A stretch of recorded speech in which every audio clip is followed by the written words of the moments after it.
shorter. All right, everybody. This is Tim again, and I'm gonna talk to Alokov for the third time. This is kind of sweet. Me and Alokov are just busting these videos out like crazy. Yeah. Alokov, you want to introduce yourself? Hello again. Although I think by now they kind of recognize you by voice, considering that you will be putting out 3 videos with me in one day. Yeah, I'm gonna have to get up very early on the 4th to put out all these videos. I apologize for making that even earlier. Oh, that's okay. It'll work. Maybe I'll put them out after midnight or something. Yeah. But we're gonna talk today about our GMing styles and how me and Alokov are pretty low prep. And we just sort of run with what we do prep and just kind of make up the rest as we go, I think. Yeah, and I think even though we're closer, so you think we'd have less to say. Since you're doing a video with Andrew about this and he's on the other end, it might be nice to have a counterpoint. I mean, you're going to be the counterpoint to him in that video, but to do a video with someone who isn't on that side and then with someone who is. Us low prep guys have to hang together, right? We gotta back each other up, you know. Yeah, and that's kind of why I did the response to Clack Click Bang's video specifically as a response to him, because it's like, okay, here's the other side. Yeah, with prep, it basically comes down to that I do not enjoy prepping my games as much as other people do. Like I know, like Andrew will fill out notebook after notebook, and they'll really flesh out NPCs, and I do that as well. I think we've talked about that in the past, where my prep work is mainly the NPCs and maybe just different power groups, and that's really about it. The rest of it, I come up with on the fly, or I just listen to the players, and then I go with their ideas. And yeah, and that's very much what I do. My process generally boils down to, I want to run this game. Either I want to run this with this rule set or this setting, or I want to do with something of this theme, and then I decide usually based on theme, I decide on a setting, like a particular city, or I build a fantasy setting or whatever, and then I decide the basic power groups because I know that I'm going to need them for conflict and to create plots, and then if I come up with any NPCs, they get thrown in. If I don't, whatever, at that point I ask for character ideas from the players, and I build stuff that they specifically ask about, like if I will need to build their sires or something. Okay. And then, or like with my Requiem for Rome game, one of them was a cat from Egypt, so I built some Egyptian people because obviously he would be interacting with them. Or a guy who was a member of a gang, or a gang that was from outside of Rome, so I needed to build some of his superiors outside of Rome. Like he was the head of the Roman branch, but then there were people in other areas, so I needed to focus on some of that. But if I go through, not only do I not enjoy prepping them, but I cannot prep them because if I do, my compulsive nature will kind of force me to continually try to add things, but I'm not good at that, and if I have anything beyond bare minimum, I will not enjoy it, and then like my creativity will shut off, so my ability to ad-lib, which is usually good, will be gone, because I'm either in ad-lib mode or I'm in prep mode, but if I have prep, I can't do the ad-libbing, because I'm stuck in that prep mode. So that kind of makes me a crappy GM, because every time they do something unexpected, I can't just switch on the ad-lib part of my brain. Huh, that's interesting. So if you have any sort of prep work for an NPC, you have a really hard time sort of building onto that or adding onto it? I can. Huh. If I have... NPCs are easier, because with them, I just build personalities, and so it's easier to stay within my prep and react to things at the same time. Okay. When it comes to plots and stuff is mainly when I have trouble. Like, if this is supposed to happen and then this is supposed to happen, then I can't come up with what will happen if something goes wrong. Whereas, if I don't have any plot, then I can come up with something that happens out of nowhere and then react to that, because it wasn't... My brain didn't think of it as, this is what's supposed to happen, because it was come up with 2 seconds ago. So if it has to be changed, so what? It's only been in existence for 2 seconds. See, well, you were talking about making NPCs. I'll give you an example. With when I ran my vampire and werewolf game that I uploaded to YouTube, I went with a 3x5 organization that I talked about, where like I would have a couple cards for each NPC, and whenever I needed more information or I would ad-lib more information, I would just jot it down on that card. But I had that information at my fingertips, essentially. so whenever I wanted to role play, like the prince of the city or whatever, I would bring that card up, and if I would ad lib to it, like you were saying, like I have some prep, but then I would jump off of it and come up with interesting ideas, or like perhaps the characters had sort of asked questions like, well, what does this guy do on the weekend, or what does he do over here, and those questions sort of fleshed out the NPC more, because I would have to answer those questions in the game.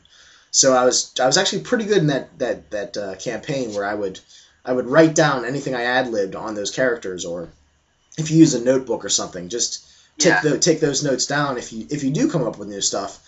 So that way, the next time they bump into that NPC, it still seems like the same person. It doesn't seem like... Yeah, and something that I have taken to heart is something from, again, my favorite repository of gaming stuff, Tab Games Will Travel, what he calls the law of conservation of NPCs, that if you have a guy who can or girl, a person who can possibly fill that role, then you should use that person that already exists, because then you don't have to come up with a new person and then keep track of that new person.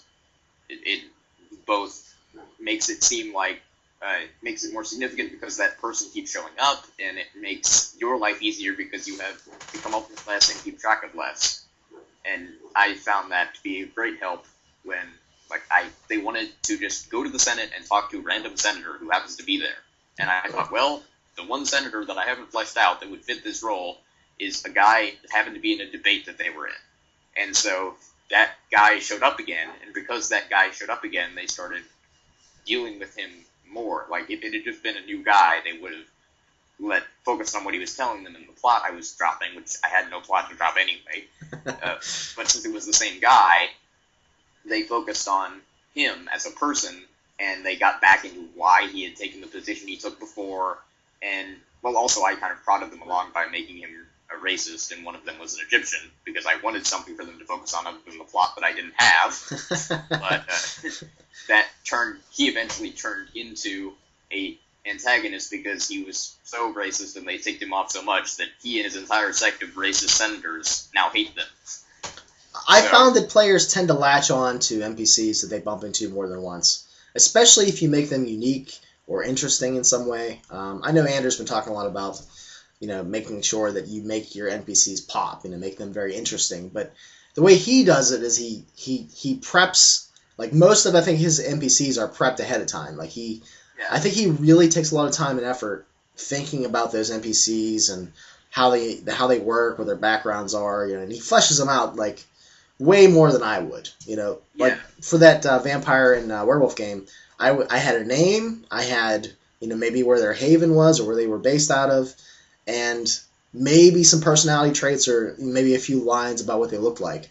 And the rest of it, as I would role play, I would just make notes of how I was role playing, because I don't know about you, but sometimes when I'm role playing a character, there's just certain things that feel right, or based off what I did prep, that's in my head. Like, this is this character, because I look down at the card, and then I would just role play it, and however I role play it, that's basically how the NPC gets created, sort of. Yeah, and I do that with PCs too. Like, again, going back, I use the same examples because I haven't got much experience, but the debate that I had where I said I took the side that I don't hold in real life, and I was as fired up about it as I've ever been on my own side, was I completely ad-libbed that entire rant, and it was like all this stuff and why he thought this stuff was just coming into my head. It wasn't only that I was making up the lines, it was that I was making up the reasoning behind saying these things, and that solidified who the character was, and it just popped into existence.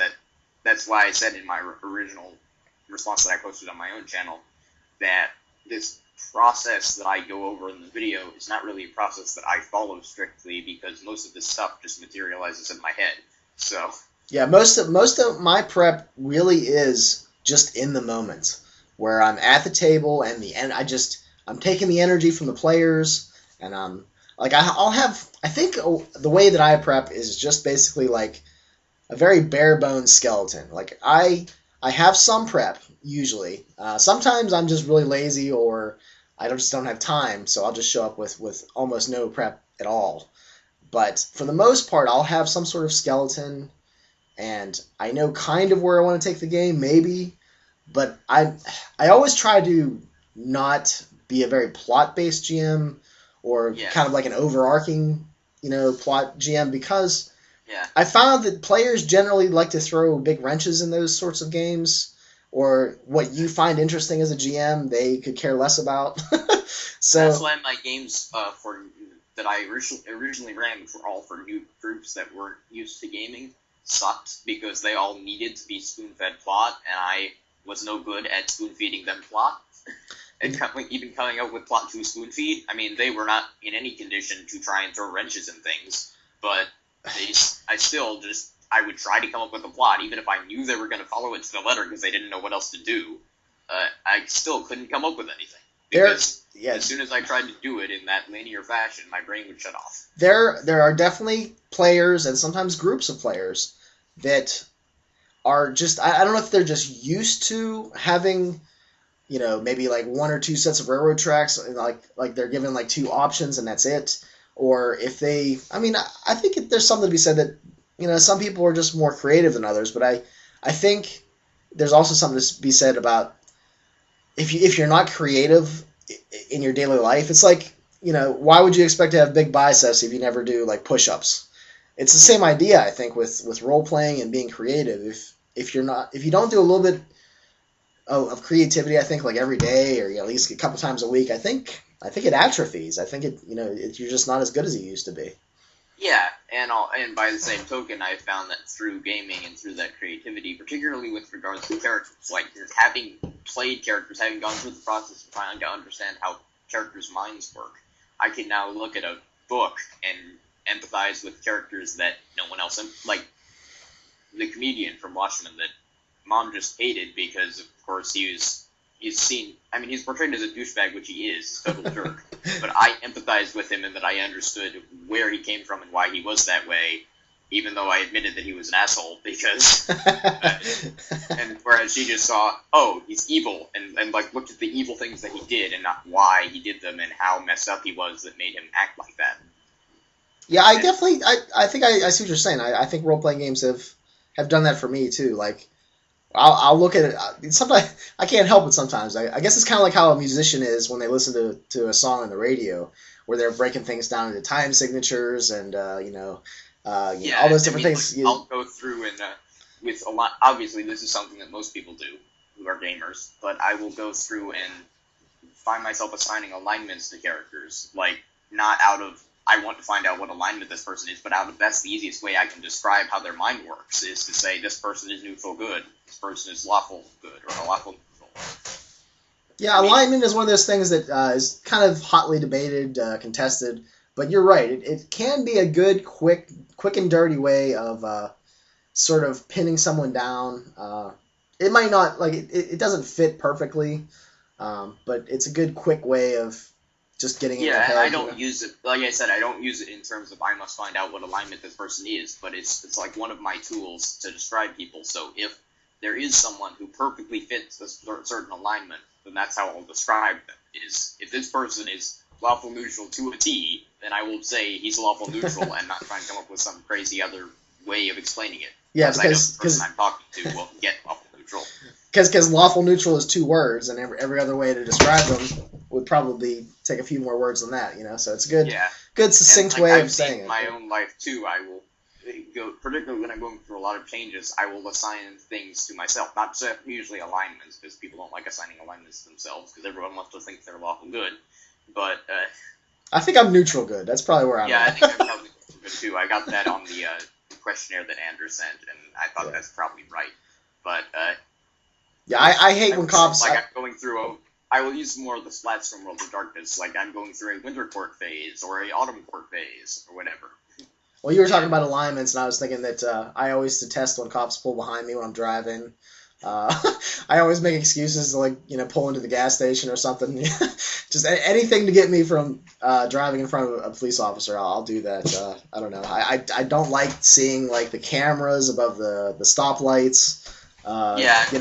That kind of freaks me out. I thought for a while I was chaotic good, and that's where my Carthian character came from, who was totally chaotic, chaotic neutral to the point where chaos will create good out of it, and law is inherently evil. Therefore, destroying law, even if there's some evil going on in the chaos, will be better than leaving the law intact and trying to fix it from the inside. See, I think I'm neutral good in life, and when I play games, I tend to lean more into the chaotic things, just because I think it's more fun. And if there are any consequences in gaming in terms of characters, I don't always run games this way because I would find it difficult to play the bad guys in such games.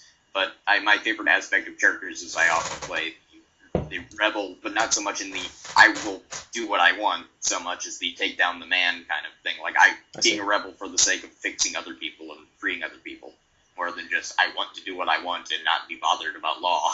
Well, for a long time I thought, I've often said I never want to play a lawful character because like I have to be, I have to follow the rules all the time in my daily life, and I don't really want to do that in a game. But someone asked me and told me, it's like, well, look at it as a challenge. The way that you would have to role play that character would be different than you're used to role playing, and that was a good way for him to describe it, because I've actually been trying to do that more often. Yeah, where I'll come up with a character concept that's more restricted. I seem to have the same problem.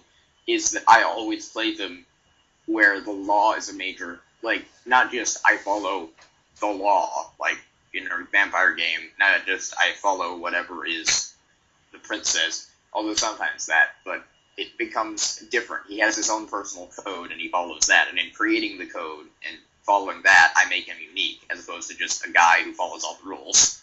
Okay. Or I usually do it in, like, the ends justify the means, and to take it to such an extreme that it becomes interesting.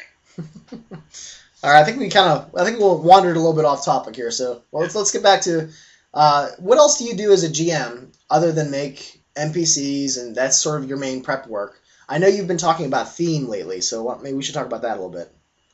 Yeah, for theme, I don't so much prep as just I think I want to run this, like with my vampire game that I'm about to run. I wanted it to be about tradition versus the new wave, and so I designed the setting around that. I picked a city, Atlanta, where I live, that I thought would fit that, and then I designed the setting in terms of like the NPCs are in it around that you have, and the power groups, like the way that it is maintained, that tension is maintained, is the old elders are obviously powerful because they're elders, but the new groups like Parthians that want to get rid of tradition or change tradition are so numerous and getting so many new members each day that the Invictus can't just crack down on them, because the Carthians would be so pissed off that they would just all rise, and yes, a lot of them would die, but they would eventually win.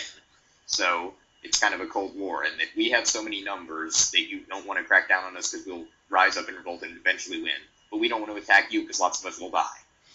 And you have the villains outside, the Belial's Brood, who are, if we start infighting, they will all sweep in and wipe us all out. So, very much a Cold War. I think a lot of my themes have been setting-based, where, like you were talking about, a lot of my world building is more top-down, where, like in my Marth setting, it was man versus nature. That was the biggest theme, I think, in the whole thing. Also, dying world was a theme. I'm going to be running a midnight game where there's lots of themes in midnight, tyranny, slavery, the differences in, the wealth, like the ones that are in power are very wealthy and everyone else is pretty poor. Knowledge versus ignorance. There's a lot of themes at midnight, I guess, that I could really concentrate on. Yeah, and with themes for me, although this may change as I get more experience in using them, whereas I haven't really before, I tend to like games that have strong themes and that tell me what those are, so that I can have more than one, because I can't decide I want to run a game about this and this and this. So I will pick a game that I will pick one theme that I want to focus on, that is something that I came up with, and then I will pick a game that fits that, and then use the other themes of that game as like other things to accentuate, or so I'm not always focusing on one thing. So I can go from battle of tradition versus new stuff to focusing on personal horror, or how do you deal with your family, or the other themes of Vampire, and then I can come back to the main theme of the entire overarching game, which is the tradition versus new stuff, or whatever you call it.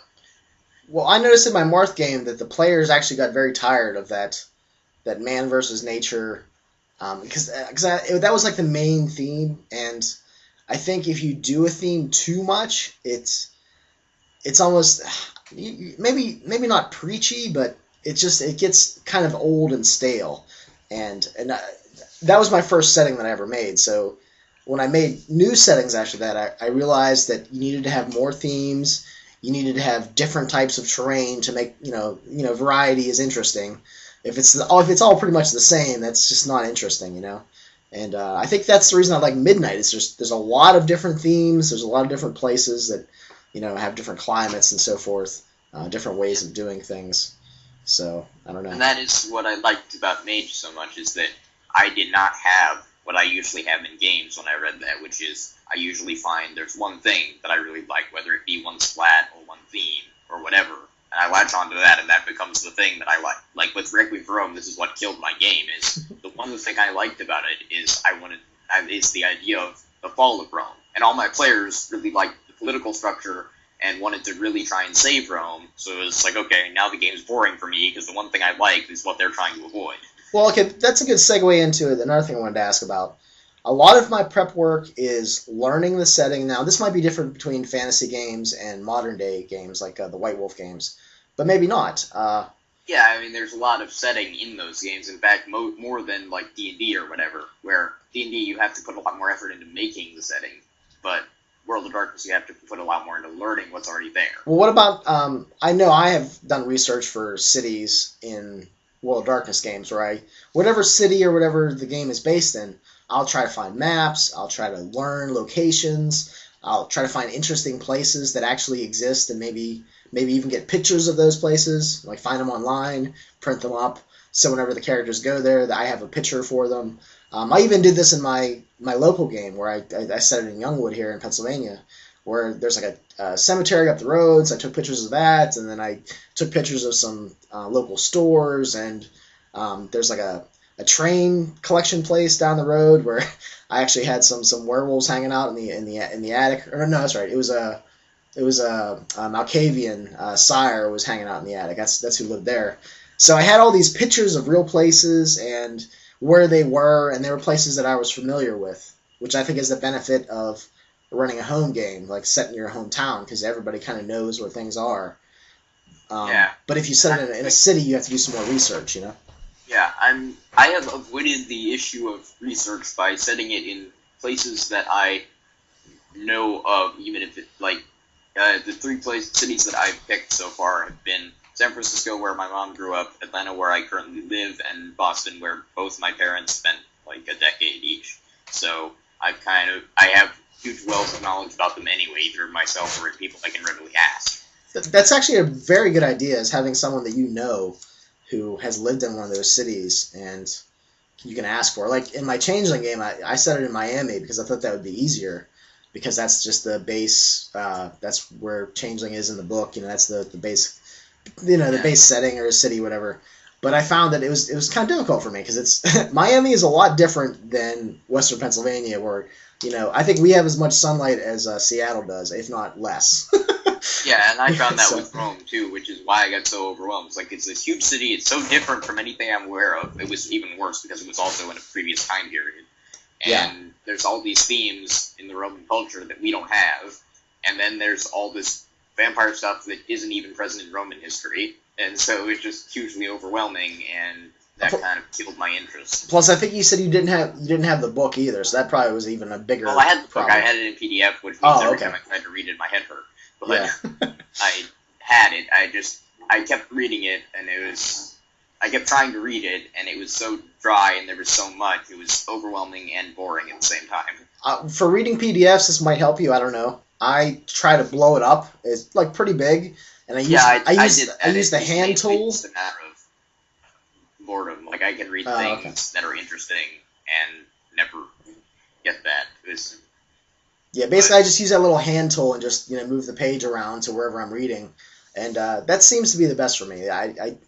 I'm with you. I really don't like reading PDFs. I'd rather, if I can, if I have enough ink or enough toner, I can print out the PDFs if I'm really going to run something. But I'll try to blow it up. Like 100 pages, and the book hard copy book was over $100, so I was not going to use any other option. Wow, $100. That's pretty high. Yeah, it's really popular, and it is out of print currently, although with the print-on-demand thing, they're going to get it, I'm sure, get it back up and running, because it's the most popular book they've done for New World of Darkness, pretty much. But anyway, we're getting off topic again. Oh, yeah, that's all right. We're going to do that. That's just how we roll. Good cities and stuff. Yeah. So a lot of my time will also be, I guess that's more how I do prep. I read the setting. I do a lot of preparation on learning about the setting. So if, like, for instance, Midnight, I'll read all the Midnight books that I can. If I'm running something in Miami, I'll try to find a travel book on Miami, or I'll go online and find locations.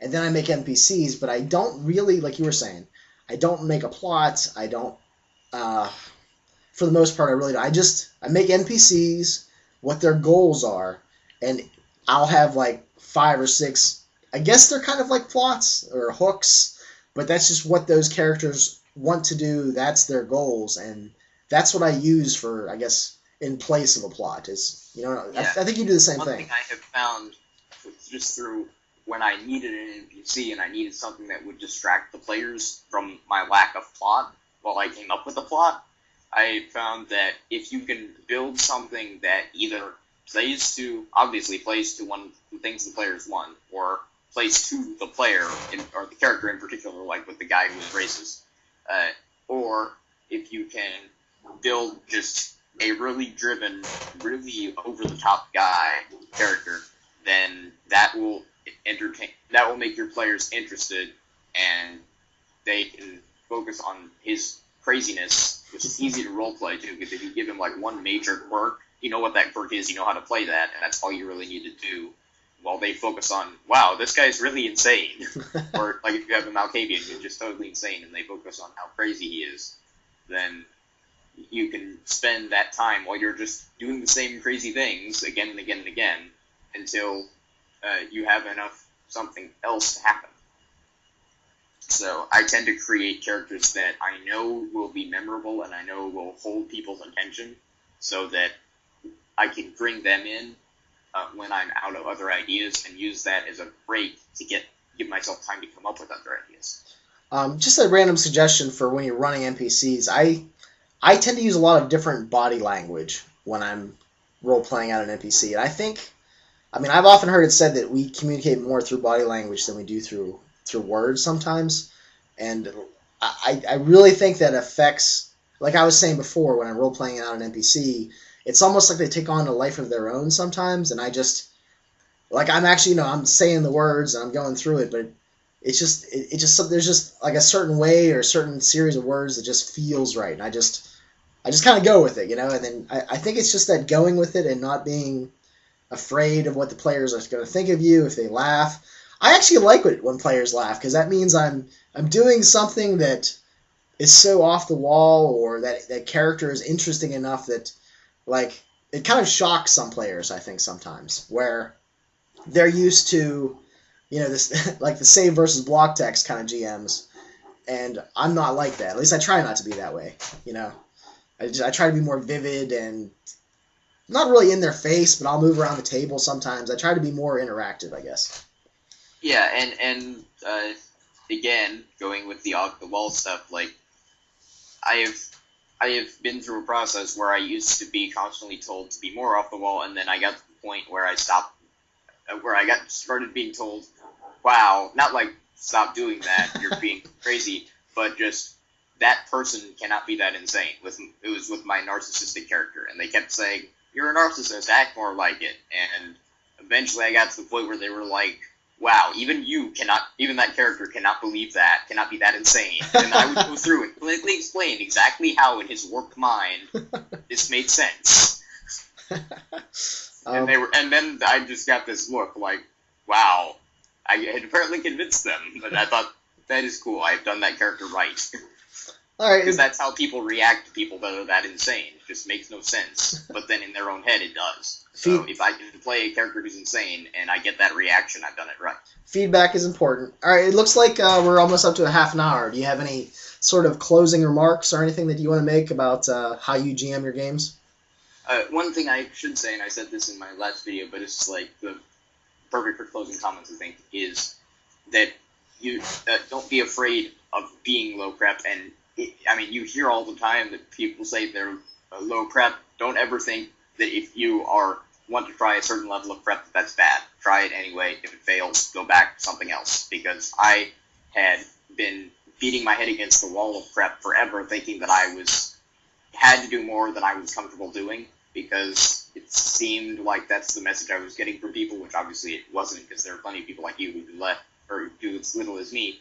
But I eventually realized that heads break before walls do, and that it's you should kind of just go with what feels right, and if something keeps feeling wrong, try less prep, try whatever. It doesn't matter how many people say that you should do more or whatever. Just if it doesn't work, it doesn't work, and beating your head against the wall will not make the wall break. It will make your head break. Yeah, I'm pretty much in the same mind. Basically just take what feels right, try different things, experiment a little bit, and figure out what works best for you. All right, everyone. I think this will be it for this video, and I'll talk to you guys soon.